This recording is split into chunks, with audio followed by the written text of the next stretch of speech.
Last thing I want to do is forget to record. Imagine that. Today we have with us Exorce, and he is known as Runner. So I'd like you to introduce yourself, a little bit about what you do, your background, fill us in.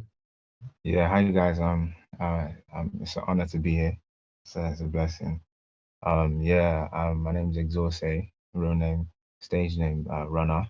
Um, yeah, I make music. But I'm also primarily I'm a full-time student.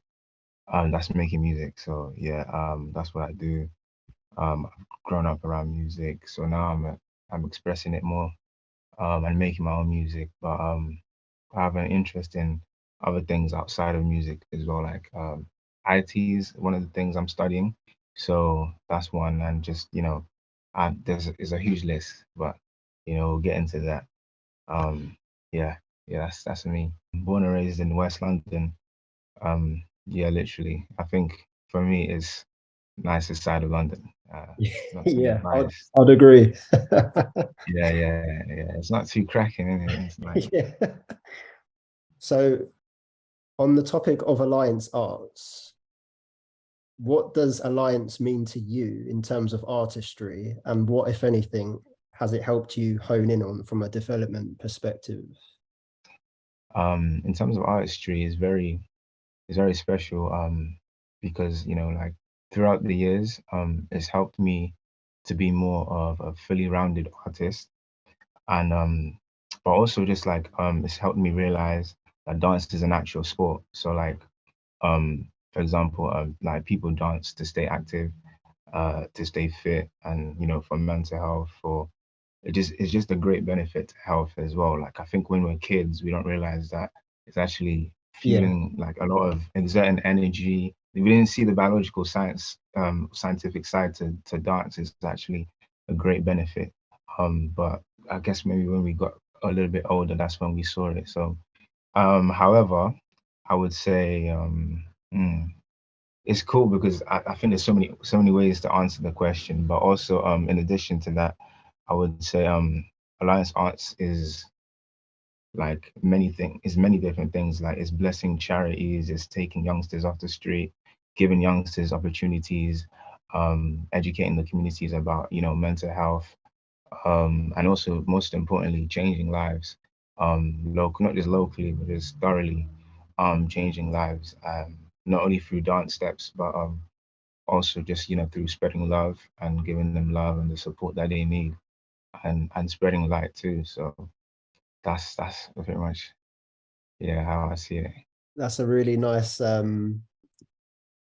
perspective that you've said there, because it's always nice to hear, what people think and what they kind of absorb, I guess, energy wise from the services Wow. that go on in London and beyond. So that is really nice to hear. And And while you obviously, while you've been engaging with various projects at Alliance and stuff like that as the years have gone on, was there anyone in particular that kind of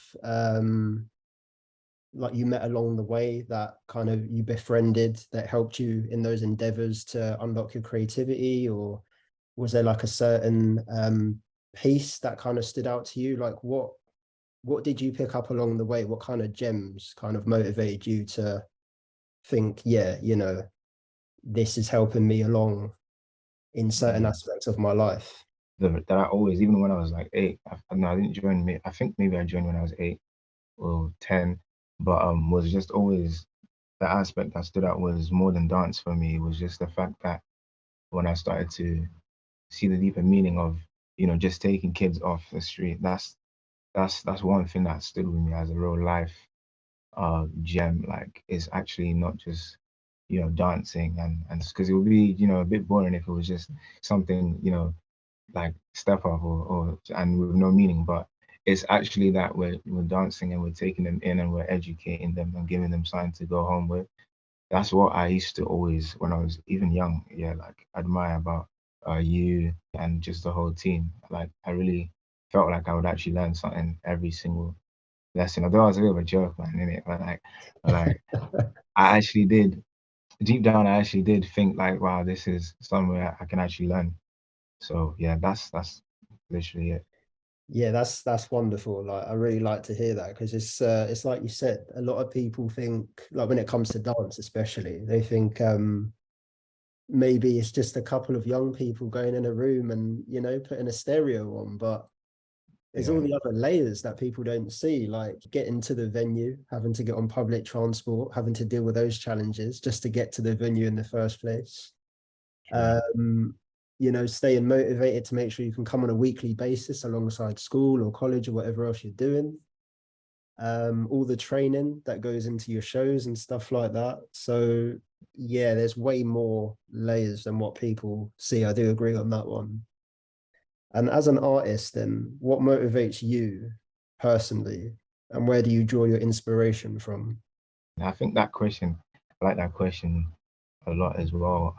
Predominantly as an artist, um, I would say it started from almost, sorry, it would start from having a really like good childhood. Um, because when I was younger, so like me and my cousins, like we grew up around Congolese music, and gospel music as well. So it would always be a vibe in the house. So we would always be like playing X Factor and stuff and just making noise really like with pots and pans and stuff. So that's where it really originated from. Just doing that. Sometimes we do that. Sometimes I would dance, but dance was always like what came first. So I'd be doing a lot of that growing up early. But then yeah, so like music is in our blood. Um After I'll send you a few links 'cause I can't think off the top of my Yeah, head. I'm counting But on it. yeah, so we had those and gospel music and yeah, so we would always just yeah, just vibe it out whether it was singing or dancing. So my very first few influences were like people like for instance Usher, Chris Brown, Yeah. Bobby Brown, Michael Jackson and then later on was like people like Angel from the UK. Okay. Um, and then I don't know if you know these people, but also like Mary, Kiara Sheed, and Ty Trivet. Those are like gospel artists. Yeah. Later on I found as well, so they became a part of just my inspiration as I grew. What magnetized you to the whole gospel sound and that kind of like, you know? Yeah, for me it's like it wasn't for me because like so I make gospel R&B music. So prior to that, it was I was only actually liking R&B music. So where it stemmed from was just originally liking R&B and stuff. So it wasn't always gospel, but it was like R&B first, and that was so strong for me because I like 90s music and stuff. So but then later on, it was only when I started getting closer to a connection and a relationship with God. That's when the gospel came in. But that was way later. That was like when I was like around 20 Yeah. or so. Yeah, that's when I got a little bit more serious, or tried to at least. And now I'm just pushing. I'm still pushing. So yeah, it's like a different kind of peace you get when you listen to uplifting music. That's why I like gospel music as well. Like you can even bang it out in a gym Yeah. and it's just even better. So I guess the R&B influences that you mentioned earlier and that kind of wavelength brings you peace mentally, but also gives you, I guess, raw strength to do well in other areas of your life. yeah, yeah, 100%. Yeah, because music is definitely spiritual, like it's a medium that is able to speak like and it can communicate things that you're not able to like for example, music can there's something a saying that there was a saying that one of my old pastors told me, but it's like something like, it's able to like the things that you're not able to communicate or say just by, through saying, music can Yeah. do that. That's what he said. So that's why I find it so important. And music is the reason why certain people act certain different, in maybe if that's dodgy or in different ways. It's like it's an influence, so you got to be careful. But at the same time, it's just as long as if it's positive and it's yeah, then it's just a blessing. Yeah, because it's vibrational energy, isn't it, really? I mean, yeah, it's like you said, you've got to be so careful. I mean, some people, there are certain discussions and topics on this, like when it comes to music and society and stuff like that. Me personally, I feel that if you listen to too much of one thing, it can definitely shape you or alter how you see the world. But what do you think? Do you feel the same way? Oh yeah, no, 100%. Yeah, because for me, one of not my quotes, but another quote I heard during a sermon is that, and it actually makes sense. So, is that music, is because music has the like it has the ability to enter like our minds without our permission. Like we'll have a song stuck there, stuck in our mind for time. Like that one song, it can't get out of your mind. So that's why it's very dangerous if you're just going into anything that you probably can't handle because of that. But yeah, so it can definitely influence.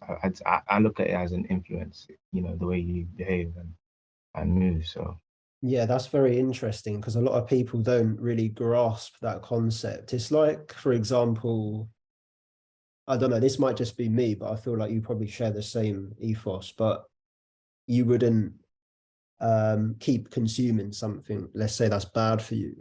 yeah, Especially if it made you sick or it gave you a stomach ache, you wouldn't keep consuming it, would you? Especially if you knew it was poisonous. I watch a lot of things on TV when it comes to films or series, whatever, but I'm still careful with what I watch. If I just spent a whole week watching degrading stuff on TV or things that always involve killing or whatever, it just makes me feel so, I don't know, just broken and depressed. I don't know. Do you feel like that as well with certain films? And like, are you careful with what you watch, or do you just watch anything? What's your take? I am very careful. I'm very careful what I watch, but I'm very like open-minded too. So it's like I'm open-minded, but like I'm definitely gonna make sure that if it doesn't sit right with either my faith or just what like yeah my faith or anything, I'm definitely gonna retract from it or anything like that. Just yeah, that's how I see it. But yeah, because I have had moments where I'm like I don't know if I should be watching this. Yeah, yeah. Or something. Yeah, because like it's crazy sometimes. But it's weird because also I actually like I'm not really I don't know if you're um specifically going into like television, but I don't watch actually I stopped watching television from 16.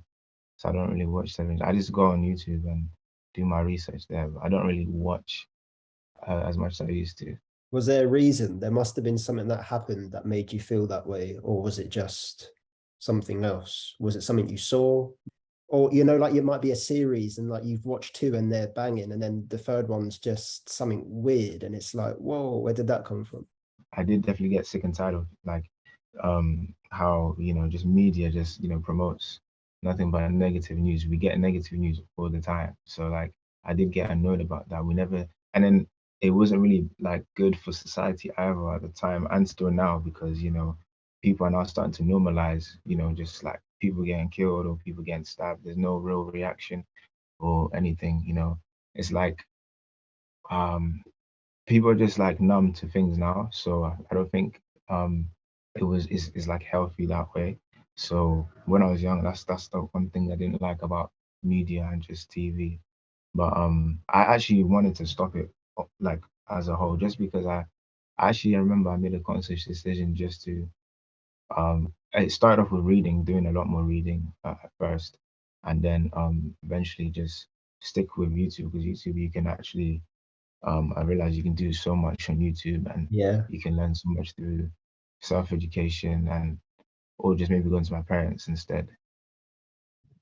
Yeah, there's a lot of like, I mean, I remember when YouTube first started, it was back in, I can't remember the exact year, but I remember it being 2006, around about that time, 2005. Yeah, And, just being able to watch like the other performing artists on there and different creatives. And now there's stuff on there like how to fix anything, how to fix your phone if it's yeah, malfunctioning, take apart a laptop. There isn't much that isn't on there. So, I mean, I feel mm, like if we used stuff like YouTube, for example, as a tool, there wouldn't be much that we couldn't accomplish, what advice would you give people who follow the crowd, and how can they be their own entity in this world that we're living in? Yeah, I really like this one. For me, I couldn't tell you, but this is good because it actually very much relates to me. Actually, a person I was some quite a few years ago. I was that person. I used to follow the crowd and very was much a part of the mix. Until obviously saying like life toughens you up, but doesn't it? So life taught me a lot through those and toughened me up in certain different ways. There's so many ways to even tackle it. But Yeah. um I was a funny guy in this. I was really like kind of like making friends, but you want to be with bigger crowds and stuff. So I used to follow that. But then I realized when certain things, hit the fan that certain like I saw the true colors of certain groups. And so then that's when I just left that and dropped that and decided to work a bit more on my mind, read a little bit more, and just stop following that the crowd. But yeah, that's just a little bit of what I went through. But in terms of advice, I would actually, yeah, in terms of advice, I would say with the youth and youngsters, I would say to completely just do the opposite. Do the opposite of what's already norm. And like for example, because my thing is to be in the world and not to be part of, like, not to be of the world. So whatever's happening, try to do the complete opposite. Um, Although it's easier said than done, but like it's a proverb that I like to live by. Like, don't always be distracted by the distractions that's there. Just take your time and just do you. Like literally, I've got even an example if you don't mind. Yeah, look up to and what I'm saying, it's like for example the political figures like Martin Luther King, but also Emmeline Pankhurst, like these like type of figures, they fought for like rights and justice and stuff. But that was only they only was able to be successful because they completely stepped out of the norm Yeah. and like it's through their stories that you can see that they completely repelled from the crowd. Otherwise, they wouldn't have made history literally. Can I ask you a question as well? Like, Go for it. okay, now just like what has like kept you going, like as well, the fire burning for the years. It's a good question. It's just really hard to answer. I mean, there have been times, like many periods, where I've just woken up and thought, you know, what kind of path am I on? Is it going like the right, am I going in the right direction? And also it's challenging at times because you're following a template that, hasn't been seen before. There's no sort of path to follow at times because you're trying to carve out a completely new path, especially in the area that we live in with the services that we provide. And I guess just the ethos, because a lot of people give up after a certain age. A lot of people give up sort of either after they finish secondary school, or they give up after college, or they definitely give up once they enter the corporate working world because they just focus, they're so money driven, and that becomes it. Then they settle down, they live their life, and they sort of, all of their creativity just diminishes into the dark cave. But keeping that alive, I don't know, it just kind of works. It just kind of happens in my head. And I feel that as long as I can keep the creativity alight, there'll always be purpose to be on this earth. So whether that be through choreography, whether it be through charitable work, through writing books, having podcast talks such as this one, or anything that is sort of along those kind of like lines of energy, I feel as long as I'm doing stuff like that, I feel at peace, if that makes sense. Mm. But yeah, it is, I don't know, it's kind of mysterious how it's, I've even lasted this long, especially doing, like, playing this role and lasting that long in the arts. But I think a lot of it has to do with you know, like what you said earlier about not being too rigid and being a bit open-minded and versatile. I Yeah, think that's how you have to be in this world, because the minute you fix yourself into one thing and it doesn't go well for you, that's when you have to give up. You're almost forced into retirement. true. Whereas if you're like, say you're a dance teacher and that isn't going so well, but you also write books, then you'll be able to write while you're going through bad times with, you know, like not getting much work as a dance teacher, for example. Mm, Or, you know, if you're a musician and you can't seem to get in the studio because there's a pandemic, then you remember, oh, right. you know, I'm also good at this other thing, like helping someone else get through their tough times. And in turn, that kind of goes around like a circle and gives you energy in return. I don't know, it Mm, just feels like the circle of giving keeps me powered up.